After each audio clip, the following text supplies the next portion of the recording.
Hello students, welcome to NCERT class study 1 to 12।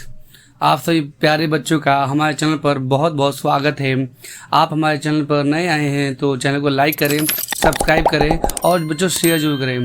चलिए start करते हैं क्लास 7th का इंग्लिश, जो कि आपके लिए बहुत इंपॉर्टेंट होने वाला है ये। हाँ, आपने एकदम थंबनेल पे एकदम सही पढ़ा। जैसा आपने थंबनेल में पढ़ा है कि क्वेश्चन पेपर लीक, तो यहाँ पर वैसे ही क्वेश्चन पेपर आएगा जैसा आपके एग्जाम में आएगा। ठीक है बच्चों, तो आपको एक प्रैक्टिस करने की थोड़ी ज़रूरत है जो आपको इस क्वेश्चन में दिखाई देगा, इस वाले में। तो आगे आते इसको प्रैक्टिस करेंगे। सबसे पहले स्टार्ट करते हैं क्या लिखा है हमारे पास क्वेश्चन में।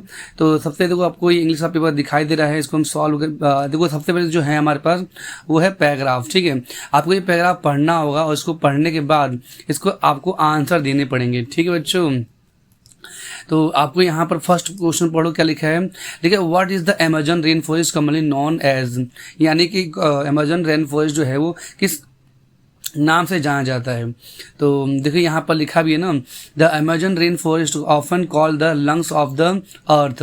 ठीक है, इसको क्या नाम दिया गया है, लंग्स ऑफ द अर्थ, यानी कि ये अर्थ का फेफड़ा है, लंग है ये। इसी से बहुत ज़्यादा ऑक्सीजन पूरे वर्ल्ड में दी जाती है और ये है कहाँ पर, तो साउथ अमेरिका में है। ठीक है बच्चों, जैसे आप इसमें देख सकते हैं। तो चलिए आगे इसको सॉल्व करते हैं। लिखा गया है name 2 reason for deforestation mention in the passage. तो बच्चों आपको ये पैसेज आपको पढ़ना है और आपका आंसर आपको देना होगा। तो चलिए इसका आंसर हम देख लेते हैं। देखिए यहाँ पर दे रखा है सब इसका आंसर, आप लोग उसको अच्छे से पढ़िए और आपको इस आंसर को प्रैक्टिस करना होगा। ठीक है बच्चों, मैं आपको क्वेश्चन दिखा देता हूँ, आपको 5 मिनट टाइम देता हूँ और आप इसका आंसर पढ़ लेंगे। ठीक है बच्चों,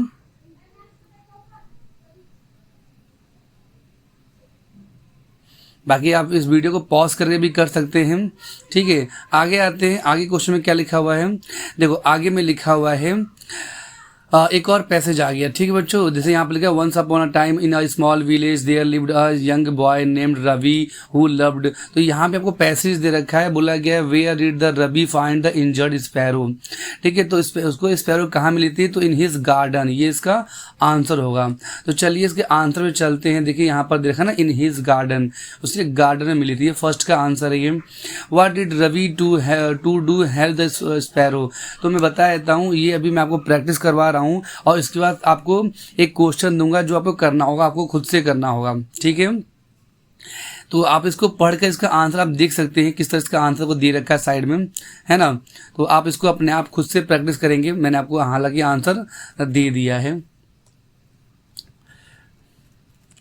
आगे आते हैं सेक्शन बी पर। सेक्शन बी में क्या होगा, तो दे रखा है यहाँ पर कि right a short paragraph of 80 to 100 words on my favourite hobby, है ना। माई फेवरेट हॉबी पे आपको बताना है, कितने बताने हैं, तो 80 to 100 वर्ड्स पे। ठीक है, लिखा है describe what it is, why you enjoy it and how it help you, यानी कि ये आपको कैसे हेल्प करता है और कैसे आप इंजॉय करते हो। तो इसका आंसर आपको बताना पड़ेगा। ठीक है, तो आपके हेल्प के लिए मैंने आंसर यहाँ पर दे दिया है। आप लोग आप कुछ भी लिख सकते हैं। मैंने यहाँ पर क्या लिखा है, देखो लिखा है कि my favourite hobby is reading books, I enjoy it because it takes me to new world, नई दुनिया में ले जाता है। Teaches me about different culture and improve my vocabulary, यानी कि नए नए वर्ड सिखाता है मुझे। ठीक है, तो आप लोग का जो भी अपना हॉबी होगा आप लोग लिख सकते हैं। चलते हैं नेक्स्ट क्वेश्चन पर। लिखा write a letter to friend inviting him और her your birthday party, include details like date and time, venue and special activities, use the format of an informal letter. ठीक है बेटा, तो यहाँ पर आपको इन्फॉर्मल लेटर आ गया है, आपको ये अपने दोस्त को अपने बर्थडे पार्टी पर बुलाना होगा। ठीक है, वही यहाँ पर दे रखा है। तो देखो यहाँ पर दे भी रखा है कि किस तरह आपको करना है। सबसे पहले आपको यहाँ पर अपना एड्रेस आएगा और फिर यहाँ पर आपका पिन आएगा, यहाँ पर आपको डेट लिखना है और फिर लिखा है डियर, आपके दोस्त को नाम आएगा। ठीक है, चाहे वो लड़का हो चाहे लड़की हो। और उसके आगे देखो यहाँ पर लिखना स्टार्ट करना है I hope this letter find you in good health, यानी आशा करते हैं कि आपका हेल्थ अच्छा होगा, है ना। आगे क्या लिखा हुआ है, देखो आगे लिखा हुआ है कि I am writing to invite you to my birthday party on October 15, यानी October 15 को मेरा बर्थडे आने वाला है, तो मैं आपको बुला रहा हूँ ma'am. The celebration will start 5 PM at my home, है ना, माई होम, अपने अपना सिटी का नाम बताना है कि कहाँ पर होगा वो। There will be games, music, cake cutting and magic show भी होगा, ठीक है। Don't forget to bring your dancing shoes, I can not wait to see you and have fun together, your lovingly, your name, यहाँ पर अपना नाम लिख देंगे, ठीक है, और अपने दोस्त को लेटर भेज देना है। तो बेसिकली ये आपके एग्जाम में आ सकता है, इसलिए आपको इसको याद कर लेंगे, इस फॉर्मेट को आप याद कर लेंगे तो और अच्छा रहेगा, ठीक है स्टूडेंट्स। आगे क्या लिखा है, लिखा है सेक्शन सी में ग्रामर देखो दे रखा है, तो ठीक है, तो ये तो बहुत इजी तरीके से आप भर सकते हैं। इसे देखो देखा ना यहाँ पर ए एंड द, तो यहाँ पर देखो ये लिखा है, यहाँ पर स्टार्टिंग क्या है, यहाँ पे वोवेल स्टार्ट है, तो आपको पता होगा ए आई ओ यू, यानी क्या है ये वोवेल है, तो वोवेल का क्या आता है, एन आता है, और जो कॉन्सोनेंट हो गया जो इसके अलावा है उसमें क्या आता है बच्चों, तो उसमें आता है उसमें ए आता है ना, ठीक है। अब देखो यहाँ पर लिखा है कि कीप्स द डॉक्टर अवे, यहाँ पर द आएगा, ठीक है, keep the doctor away, the क्यों आएगा, देखो यहाँ पर आंसर दे रखा है द, क्योंकि यहाँ पर जो डॉक्टर वो स्पेशल बताया गया है। आगे लिखा है mount Everest is the highest mountain in the world, ठीक है, तो यहाँ पर दोनों में द इसलिए आएंगे क्योंकि दोनों स्पेशल एक नाम है, ठीक है। स्पेशल में आपने अपनी क्लास में पढ़ा होगा कि जहाँ पर द वहाँ आता है जो बेसिकली दुनिया में एक हो या कोई स्पेशल हो, ठीक है। तो आशा करते हैं को समझ में आ गया होगा। बाकी देखो नेक्स्ट क्या दे रखा है, दे रखा है the teacher teachers the student, आपको इसमें चेंज किस में करना है, इसको आपको पैसिव वॉइस में करना है, तो इसका आंसर आपको दे रखा है। मैं आपको बता देता हूँ पैसिव वॉइस को पहचानने का तरीका क्या होता है, ठीक है, हालांकि मैंने अपने चैनल पे पढ़ा रखा है, आप जाकर देख सकते हैं। तो देखो यहाँ पर क्या है कि देखो यहाँ पर दे रखा है, इस तरह से लिख सकते हो कि द स्टूडेंट, तो दे रखा है ना, द स्टूडेंट पहले आता है, द स्टूडेंट, और हेल्पिंग वर्क के लिए यहाँ पर क्या आएगा, इज आएगा या आर आएगा या एम आएगा, ठीक है। तो यहाँ पर स्टूडेंट है तो उसका यहाँ पर आर आएगा, वो यहाँ पर वो दे रखा है, मैंने समझाया तो आपको। टॉट बाय द टीचर, यानी बच्चों को किसने सिखाया, तो टीचर ने सिखाया, ठीक है। लिखा they are painting the house, यहाँ पर पेंट कौन हो रहा है, हाउस हो रहा है, इसलिए the house is being painted bye them, उनके द्वारा पेंट किया जा रहा है, ठीक है बच्चों। तो मैं बता देता हूँ, देखो पैसिव वॉइस में यहाँ पर बाई आ जाता है, ठीक है, यहाँ पर वो बाई आ गया, वही है इसके अंदर, ठीक है। आशा करते हैं वो समझ में आ गया होगा।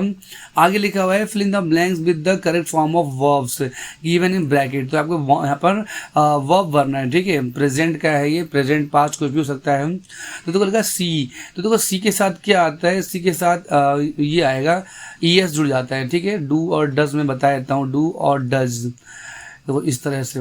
तो यहाँ पर ये गो का क्या होगा, गोज हो जाएगा, ठीक, गोज हो जाएगा। लिखा है बाय नेक्स्ट ईयर आई, तो यहाँ पर ये डू आएगा, यानी कि यहाँ पर सिर्फ यही उतर जाएगा, आई फिनिश, यहाँ पर फिनिश आ जाता है। अब सवाल है कि आप लोग पहचानो कैसे, तो मैं यहाँ पर लिख देता हूँ मैं, देखो आई वी यू दे के साथ डू आता है, डू फॉर्म आता है, ठीक है, और ही शी इट और नेम के साथ क्या आता है, ES जुड़ जाता है ना, मतलब कि डज फॉर्म आता है, डज फॉर्म ES जुड़ जाता है, आपको इसलिए याद रखना है ES, जैसे यहाँ पर मैंने ES जुड़ दिया था वैसे यहाँ पर ये जुड़ जाता है। अब तो यहाँ पर दे लिखा है ना, तो दे साथ क्या आएगा, वही आएगा, दे साथ प्ले ही जुड़ जाएगा, प्ले, प्लेस नहीं होगा, ठीक है। अब तो यहाँ पर ही लिखा है, तो ही के साथ क्या आता है, ES जुड़ जाता है, तो यहाँ पर दे रखा ना ES जुड़ जाता है, तो यहाँ पर तुम लिखोगे रेड्स, ठीक है। मैं यहाँ पर लिखता हूँ ही रेड्स अ बुक नाउ, वह एक बुक पढ़ता है, तो इस तरह से ये जुड़ जाता है। आगे आते हैं बच्चों, आगे क्या दे रखा है, पंक्चुएशन दे रखा है, तो पंक्चुएशन कर लेते हैं, मैं आपको समझा, तो इसका पंक्चुएशन आपका आंसर दे रखा है, देखो दे रखा है did you find your rain boots, यानी कि आप अपने रेन बूट पा लिए, तो यहाँ पर सवाल पूछा गया, क्वेश्चन मार्क आएगा। द डक इज येलो, ठीक है, यहाँ पर ये सेंटेंस खत्म होता है तो यहाँ पर डॉट आएगा, यहाँ पर डॉट दे रखा है ये, ठीक है। इट इज रेनिंग, है ना, ये बारिश हो रही है, तो इसलिए यहाँ पर ये आ जाएगा बारिश। देखो यहाँ पर देखो ना, हरी हरी नहीं होता, ये हुर्रे होता है, यहाँ पर हुर्रे आएगा ये, तो हुर्रे मतलब खुशी वाली बात है, खुशी वाली बात हो या दुख वाला बात हो, वहाँ पर यही साइन आता है, इसे हम कहते हैं एक्सक्लेमेटरी साइन, ठीक है बच्चों। लेकिन do you want to fly the kite, अगर क्या तुम ना काइट उड़ाना चाहते हो, तो यहाँ पर सवाल पूछा गया है, इसलिए ये क्वेश्चन मार्क आएगा। लेकिन इट इज़ सो विंडी, यानी बहुत बारिश हो रही है, यहाँ पर डॉट आ जाएगा। लेकिन सैली लाइक्स रेनी डेज, यहाँ पर कोई नॉर्मल सेंटेंस, तो यहाँ पर डॉट आ जाएगा। जाएगा वाव। देखो वाव मतलब यहाँ पर एक आश्चर्य वाली बात है, सरप्राइज वाली बात है, इसलिए इसमें एक्सक्लेमेटरी साइन आ जाएगा। ठीक है बच्चों, आगे देखो दे रखा है यहाँ पर कि फिर से आपको बताना है कि किस प्रकार का ये सेंटेंस है। तो देखो यहाँ पर ये देखो दे रखा है साइन, इसलिए इसको एक्सक्लेमेटरी, मैंने अभी आपको ऊपर बताया ना, तो इसका आंसर भी दे रखा है। ठीक है, लिखा है please close the doctor, doctor कह रहा हूँ, प्लीज क्लोज द डोर, यानी कि ये क्या है, तो ये उसको आगे दे रहा है, यानी इम्पेरेटिव सेंटेंस, सॉरी क्या है ये, इम्पेरेटिव सेंटेंस है ये।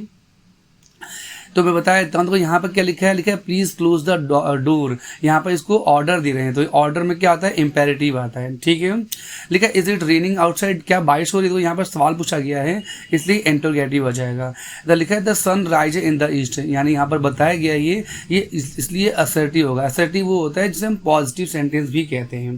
ठीक है बच्चों, आगे क्या दे रखा है, तो आपको आगे दे रखा है। तो बच्चों आगे चलते हैं, आगे क्या दे रखा है, आगे दे रखा है आपकी बुक का ये एक पैसेज दे रखा है, आपको बताना पड़ेगा हु सेड दीज वर्ड्स, ये वर्ड्स किसने कहे थे। ठीक है, तो इसका आंसर क्या है, द हर्मिट, ये हर्मिट ने कहे थे। ठीक है बच्चों, लिखा है what were the 3 question king wanted answer to, यानी 3 क्वेश्चन क्या थे जो वो जानना चाहते थे, है ना, राजा जानना चाहते थे।